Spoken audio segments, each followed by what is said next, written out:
네, 여러분 안녕하세요. 북한 사회 이해. 자, 오늘은 북한의 정치 그리고 뭐 군사 외교적인 거에 남북한 이 핵 이슈를 지나서 이제 북한의 경제 그리고 북한의 경제에 이어서 사회에 관한 내용들을 같이 살펴보도록 하겠습니다. 북한에 대한 사회는 먼저 우리가 알고 있는 북한의 어떤 이 거시적인 사회 환경이나 사회 통제적인 측면을 한번 살펴보고 이어서 북한이 일상 주민들의 생활들을 같이 알아보는 이러한 미시적인 파트로 나눠서 살펴보겠습니다. 자, 먼저 여러분들이 잘 알고 계시는 북한의 거시적인 사회 구조는 일단 인구 구조로 봤었을 때 남북한 인구 비율이 현재 대한민국 남한은 5,100만 명을 넘고 있고요. 북한은 이제 2,500만을 넘어서 2,600만에 달하는 인구 구조를 가지고 있습니다. 현재 남한은 아무래도 고령화가 많이 진행이 됐고 뭐 건강, 의료, 복지 등이 점점 수준이 선진국 수준으로 올라가 있기 때문에 중위 연령 자체가 44.9세, 거의 45세로 굉장히 높은 편으로 되어 있고 이와 함께 이 노령 인구 비중도 점점 늘어나서 이제 18% 이상을 차지를 하고 있고 조만간에 20%를 넘을 걸로 예상이 되고 있습니다.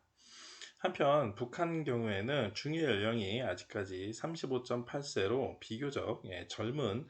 국가에 속하고 있습니다. 노령 인구 자체도 65세 이상 인구 비율이 이제 막 10%를 넘은 수준이고요. 전반적으로 인구 구조 자체가 우리나라는 이러한 그 항아리형으로 해서 점점 인구 출산율, 즉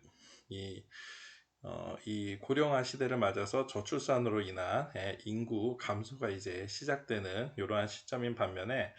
북한 같은 경우에는 일종의 종형으로 어느 정도 일정 수준의 인구가 지속적으로 유지되고 있는 상황입니다.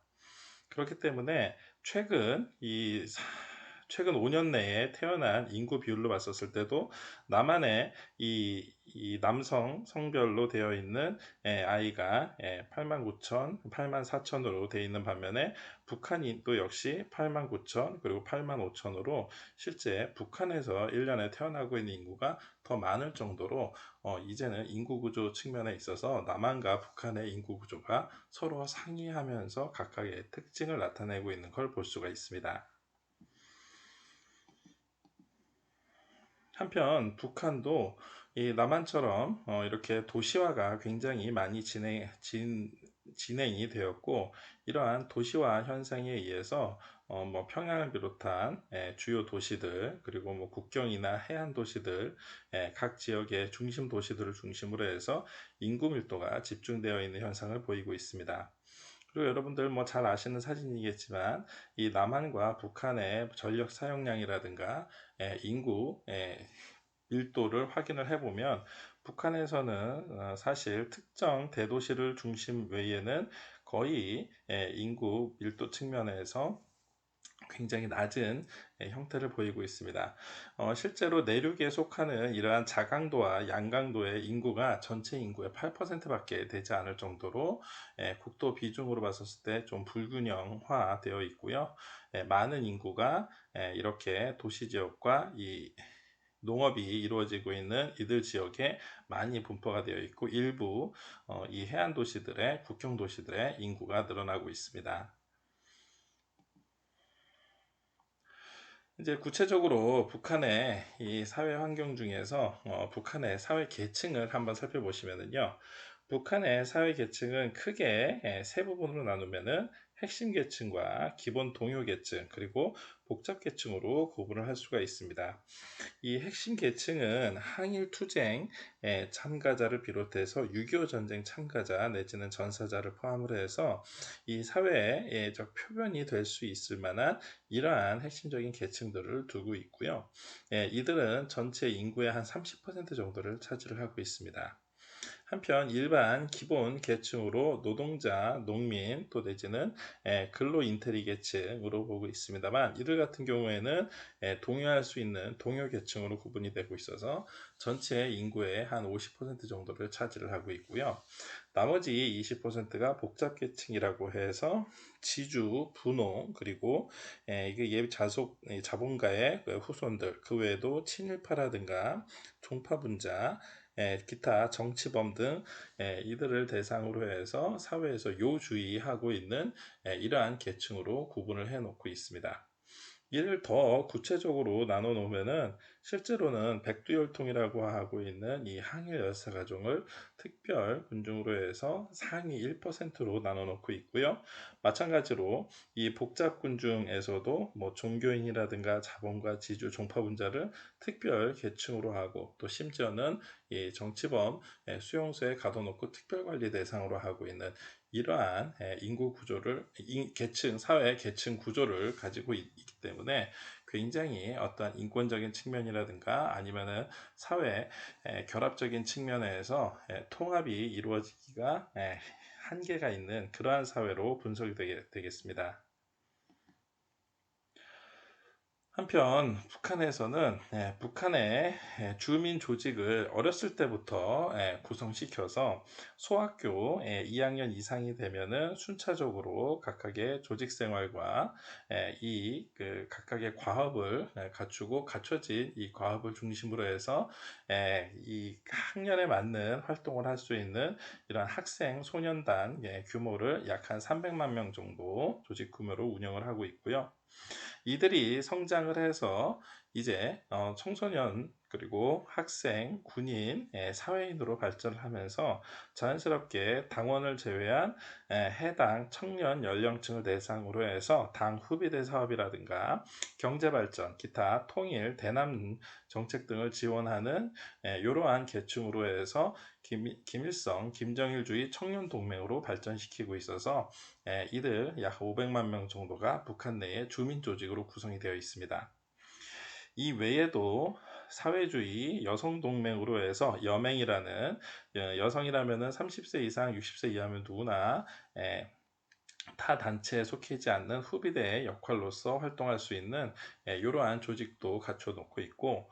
또한 농업 근로자 동맹이라고 해서 협동농장원이나 아니면은 농사에 종사하는 근로자 이들을 대상으로 해서 사상교양이나 농촌 사업을 할 수 있는 이들을 대상으로 약 130만 명 정도의 조직을 구성해 놓고 있습니다. 이 외에도 농업계열과는 구분이 되는 직업총동맹으로 해서 노동자, 사무원 등을 대상으로 해서 약 160만 명 정도의 이러한 주민 조직을 갖추고 있는 등, 이러한 이 주민 조직을 바탕으로 해서 사실상 전 주민을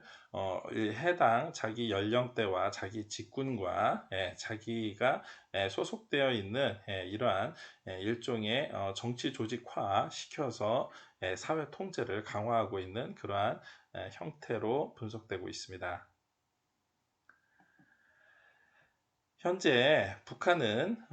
이 정확한 형사사법 통계를 밝히고 있지 않기 때문에 정확한 북한의 현재의 뭐 범죄 상황이라든가 아니면 형사사법 통계를 확인하기는 굉장히 어렵습니다. 다만 북한의 현재 정치범 수용소 현황을 살펴보면은 현재 북한 내에 개천, 북창, 요덕, 화성, 청진, 회령 등 이 6개의 정치범 수용소를 운영을 하고 있고요. 기존에 있었던 4개는 폐쇄를 했습니다만 이 외에도 비밀리에 운영되고 있는 곳을 추정하고 있을 뿐입니다. 현재 여기에 속해 있는 정치범 수용소 인원을 모두 다 합치면은 20만 명이 훨씬 넘는 것으로 추산이 되고 있고요. 앞서 말씀드린 바와 같이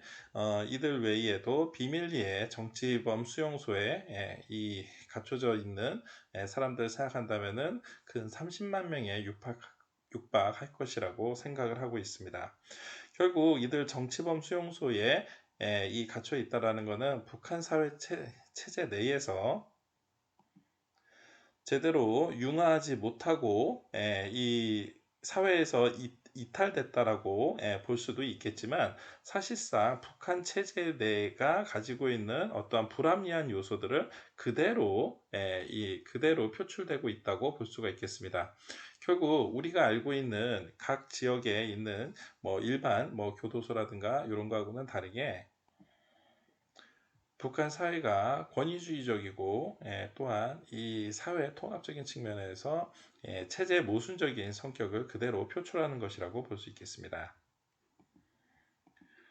한편 북한의 형사 법률, 즉 북한의 이러한 형법률을 확인해 보면은 일반 형법률 외에도 형법 부칙으로 일반 범죄에 대해서 별도의 이 특별 조항을 갖춰 놓고 있는데요. 최근에 발표된 형법 부칙을 보면은 군사 시설에 대한 파괴라든가 국가 재산에 대한 파괴, 국가 재산에 대한 강도나 고의적 파손 등 국가와 관련돼 있는 이 죄에 대해서는 극히 무거운 경우에 사형이나 재산 몰수와 같은 아주 강력한 처벌을 하고 있는 전통적인 이 사회주의 형법률을 유지하고 있습니다. 이 외에도 뭐 화폐와 관련되어 있거나 각종 밀수 그리고 전략 예비 재산에 대한 비법적으로 판죄, 국가 자원을 밀수한 죄, 외화 도피 등 어떠한 이 국가의 경제 체제라든가 아니면은 국가의 이러한 전략적인 자원을 어떤 피해를 입혔을 경우에도 사형을 포함한 굉장히 강력한 이 형벌을 현재 이 규정해 놓고 있습니다. 특히 여기에서 규정하고 있는 5년 이상 10년 이하의 노동교화형이 앞서 말씀드린 것 같은 이 정치범 수용소에 이 수용소를 통해서 노동교화형을 처하고 있고 또한 이러한 노동교화형을 무기형까지도 할 수 있도록 아주 강력하게 이 형법률 체제를 형사사법 체계를 갖추고 있기 때문에 전체 인구 대비 굉장히 많은 정치범들 그리고 이러한 형사범들을 현재 이 북한 사회 내에서 통제하고 있는 실정이라고 볼 수 있겠습니다. 이 외에도 북한의 형사 법률은 뭐 건설을 포함한 각종 일상생활과 관련돼서도 마약이나 공공질서의 위반, 그 외에도 외국인에 대한 기타 무거운 형태의 교화인에 대한 도주, 더 나아가 범죄 묵인죄 등 약 27개의 조항의 다양한 형법률로 구성이 되어 있으며 관련된 자료가 현재 우리 게시판에 함께 게시되어 있으니 여러분들이 혹시 북한 형사 법률에 대해서 관심 있으신 분들은 참고하시면 좋을 것이라고 생각이 됩니다.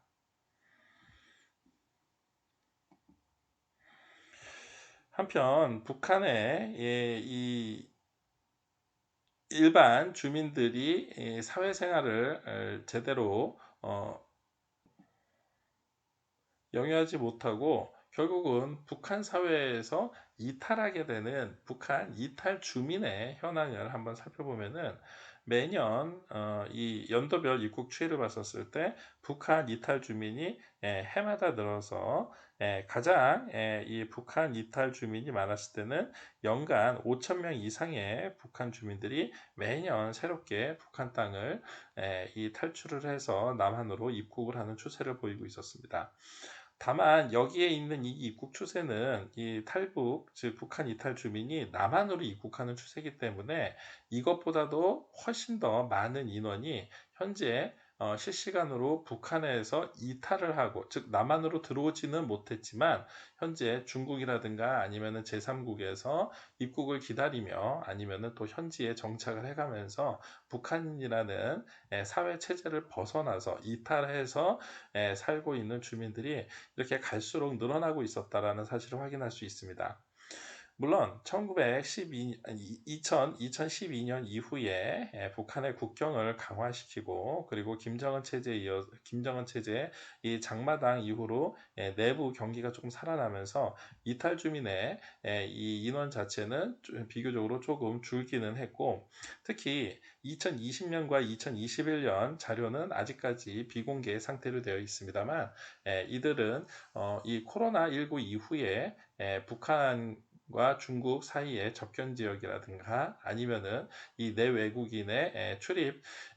출경, 그러니까 이 국경을 서로 이탈하고 서로 오가는 인원이 급속도로 줄어들면서 자연스럽게 인원은 점점 감소를 하고 있는 걸 확인할 수가 있습니다. 다만 중요한 사실은 이렇게 이탈한 북한 주민이 결국은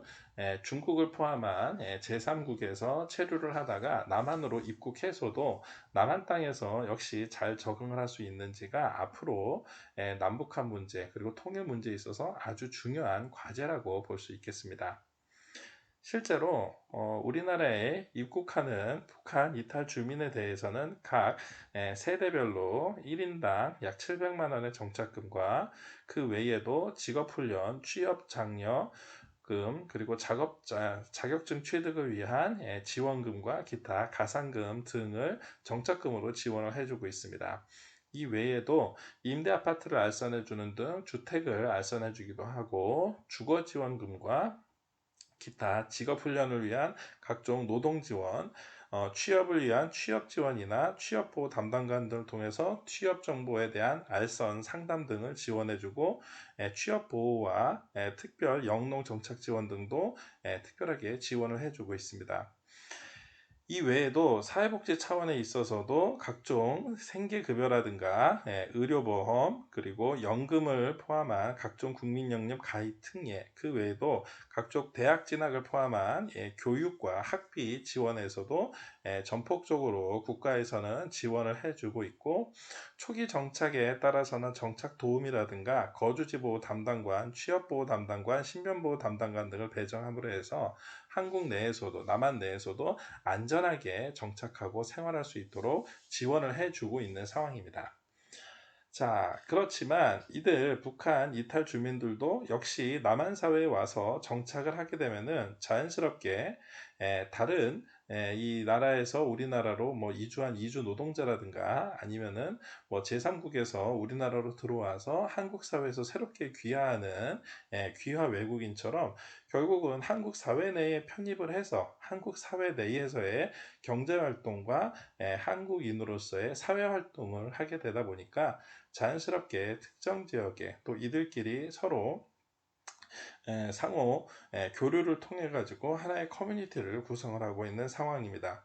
그렇기 때문에 현재 이들이 거주하고 있는 지역은 전국적으로 분포를 하고 있습니다만은 서울, 경기, 인천을 포함한 수도권 지역에 밀집되어 있는 상황이고, 일부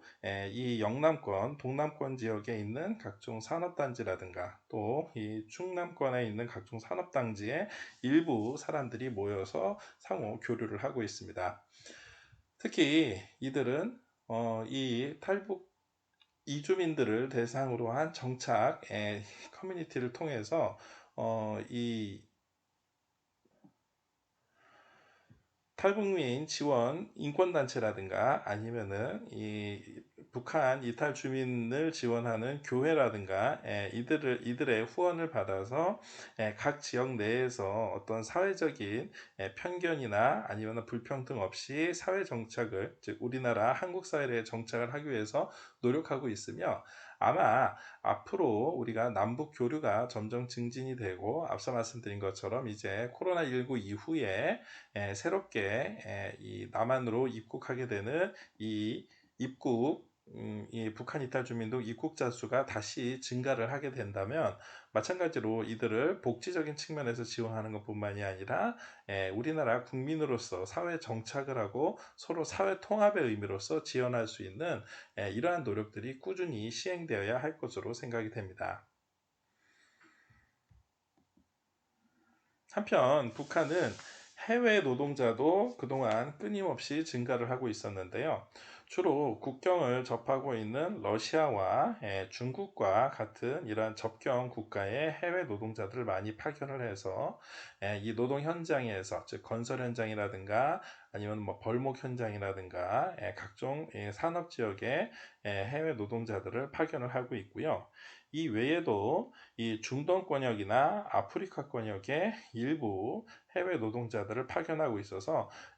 총 한 5만에서 6만 정도가 해외에서 외화벌이 수단으로 노동을 하고 있는 걸로 확인이 됐습니다. 다만 이들도 최근에 1, 2년 사이에 코로나19로 인해서 이 해외 노동자 규모가 급속하게 줄어들고 있고, 이들 노동자들이 해외 노동자들이 현지에서 열악한 근무 환경에서 근무를 하다 보니까 여기에서도 다시 새롭게 이탈하는 자가 나타나거나 질병으로 해서 다시 귀국하는 자가 증가하는 등 해외 노동자의 인권 상태도 마찬가지로 북한 사회 내에서 문제가 자체적으로 될 정도로 굉장히 열악한 상황인 것을 확인할 수가 있습니다. 결국 북한 사회 내에 있는 다양한 이 사회 구성원들이 어떻게 조화롭게 사느냐, 또 그리고 이들이 어떠한 불평등에 의해서 차별받지 않고 잘 사회 통합적으로 사느냐는 다양한 지표를 통해서 우리가 유심히 살펴봐야 할 것입니다.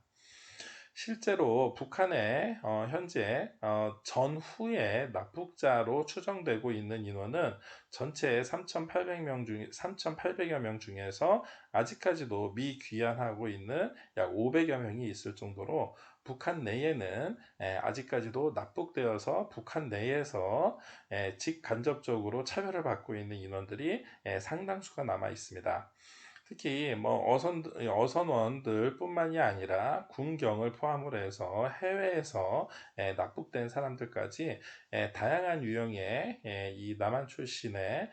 이 납북자들이 북한 내에서 사회적 차별을 받으면서 북한 주민으로 생활을 하고 있기 때문에 결국 이들이 또 일부는 정치범 수용소에 있으면서 북한 사회 내에 동조를 하지 못하는 이러한 불안한 사회적 이 북한 사회 내의 모순을 우리가 확인할 수가 있습니다. 결국 이러한 앞서서 얘기했었던 다양한 북한 내에서 어떠한 이 사회 통제 또는 사회의 불균형적인 인권 침해 사례들이 유엔의 북한 인권 결의안 채택으로 이어져서 최근 10여 년간 북한의 이 인권 결의안이 유엔 이 회의를 통해 가지고 계속해서 채택이 되고 있고, 이 외에도 탈북민에 대한 조사라든가 탈북자들에 대한 청문회 증언이라든가 또 이 종교 정책이나 각종 인권 정책에 대한 이 개별 보고서들이 끊임없이 나오고 있어서 앞서 우리가 봤었던 각종 이 정치범 수용소에 있었던 이 굉장히 인권 침해적인 사례들, 그리고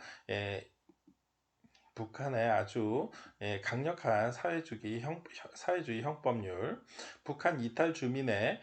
각종 증언을 통해서 확인할 수 있었던 북한의 아주 열악한 주민 참상, 그리고 더 나아가서 북한의 해외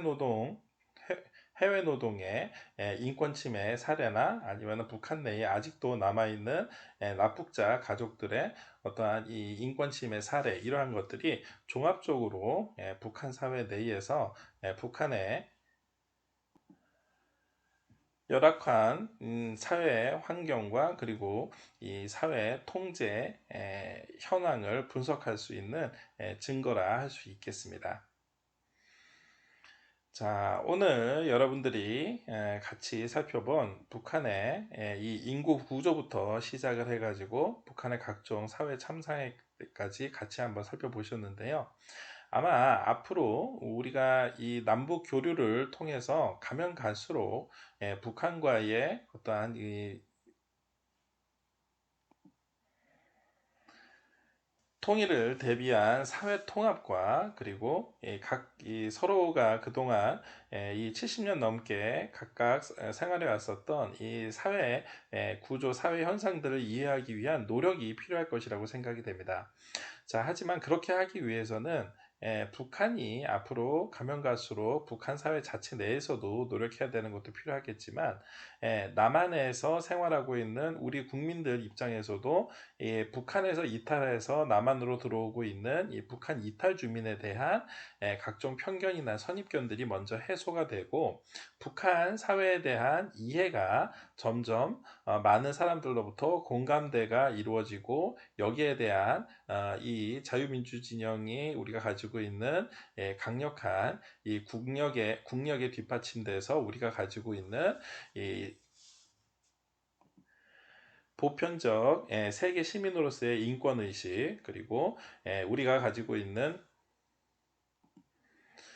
통일을 위한 사회 통합의 강력한 의지, 이러한 것들이 바탕이 된다면 앞으로 북한이 조금이나마 사회 체제를 변화시키고 인권 사항을 개선하기 위한 멀리서 우리가 지원할 수 있는 작은 노력의 시작이 아닐까 하는 생각이 듭니다. 앞으로 우리가 북한에 대해서 더 많은 발전과 이 개선이 있기를 기대하면서, 그래서 이제 북한을 여행할 때는 뭐 더 이상 여행 허가증이라든가 이러한 뭐 국민증을 통해서 사회가 통제되는 사회가 아니라 점점 이 국가 경쟁력을 높일 수 있는 이러한 사회로 발전할 수 있도록 여러분들도 계속해서 관심을 가져주시기를 부탁드리겠습니다. 자, 오늘 수업 북한의 사회 환경과 사회 통제에 대한 이해는 이걸로 마치도록 하겠습니다. 수고하셨습니다.